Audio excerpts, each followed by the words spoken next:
Hello, Dothack Collectors. And today we have the Wolf Flower and the Wavemaster. This is a Doujinshi, a manga comic released on August 10th, 2002 during Comic Kit 82. The price was possibly around 400 Japanese yen.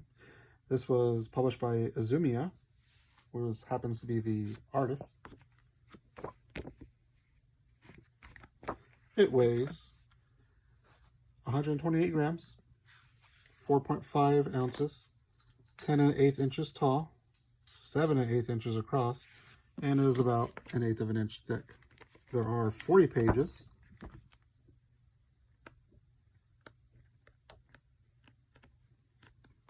And if you like these videos, please subscribe to our channel and please join our Discord. Thank you.